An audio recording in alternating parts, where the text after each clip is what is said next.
Wir sind hier im Bröhan-Museum und wollen auf 3 vergessene Künstlerinnen aufmerksam machen. Es ist uns wichtig, das Werk dieser Künstlerinnen erneut zu zeigen.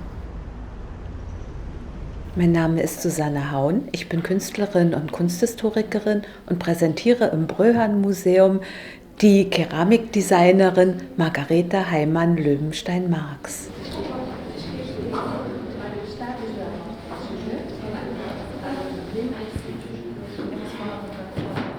Mein Name ist Miriam Neubauer, ich bin Künstlerin und Designerin. Ich präsentiere heute hier im Bröhan-Museum die Berliner Fotografin und Künstlerin Suse Beek.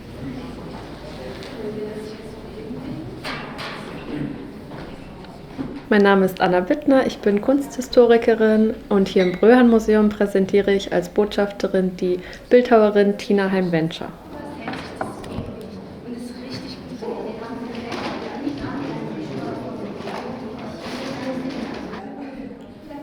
Das Projekt ist entstanden aus unserer Performance zum Frauentag im Jahr 2022, wo 110 Künstlerinnen die Neue Nationalgalerie umschritten haben und jeweils als Botschafterin für eine Künstlerin standen.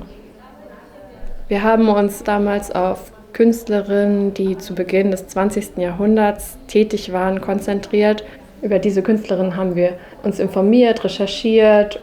Aus diesen Recherchearbeiten und dem gemeinsamen Austausch entstand die Konzeptidee, die heute hier im Bröhan-Museum präsentiert wird. Diese Künstlerinnen sind nach ihrem Tod fast vergessen worden.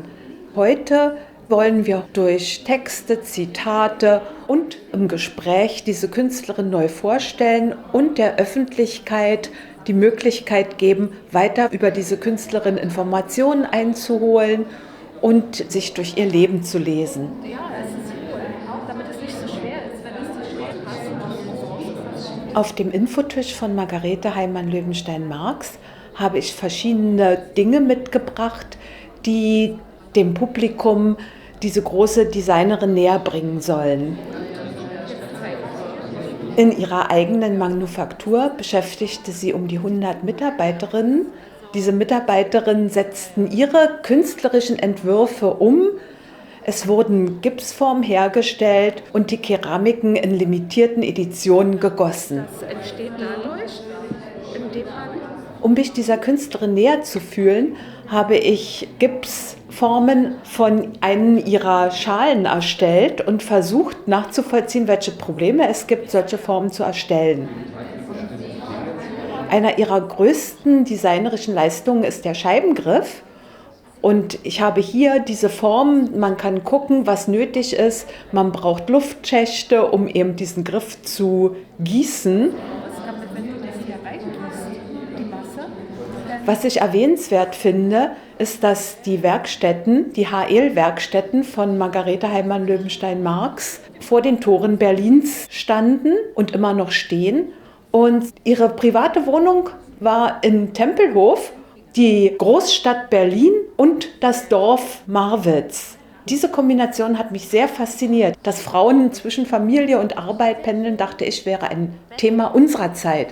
Aber das war schon ein Thema vor dem Zweiten Weltkrieg. Ich bin so begeistert von Suse Beek, weil ihr Ansatz so modern zu dieser Zeit war und heute noch ist. Ihre Idee war es, dass Menschen lebendig und authentisch vor der Kamera abgebildet waren.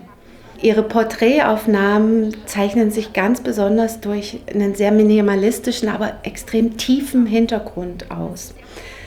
Das Besondere daran war, dass Suse Beek nach der Aufnahme sehr, sehr viel retuschiert hat und stark interveniert hat, um diesen künstlerischen Ausdruck in ihren Bildern zu erreichen.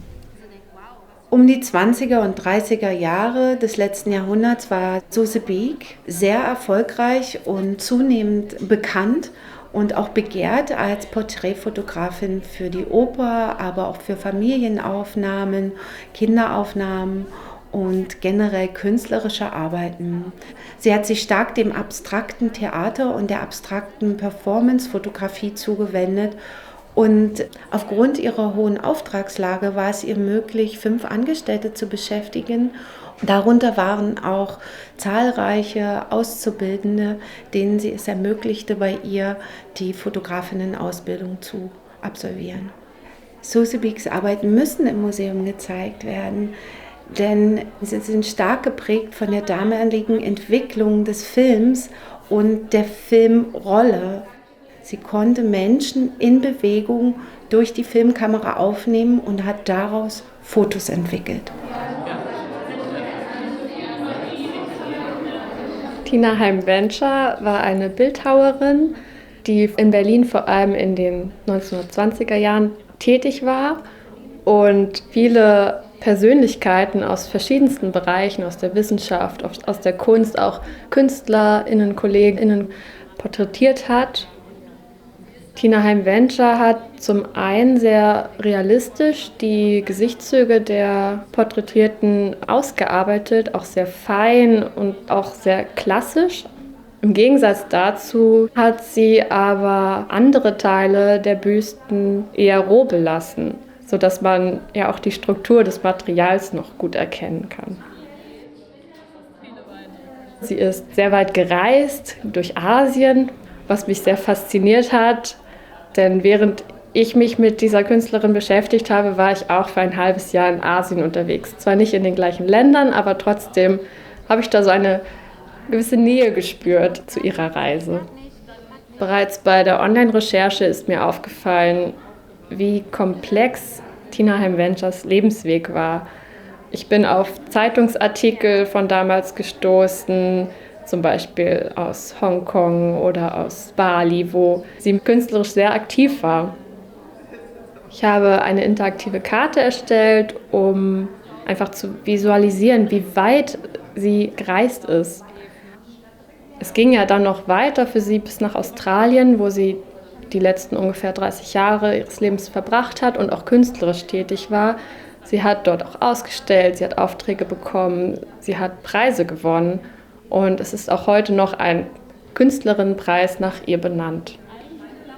Ich finde es wichtig, dass Tina Haim-Ventures Werke auch hier in Europa mehr gezeigt werden, vor allem auch in Deutschland und in Berlin.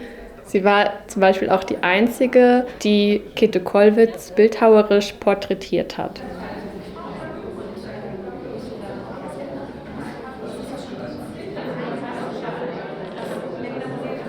Unser Ziel ist es, wenn die Frage gestellt wird, nenne mir 3 KünstlerInnen, zum Beispiel Margarete Heimann-Löwenstein-Marx, Suse Biek und Tina Haim-Venture als Antwort kommt.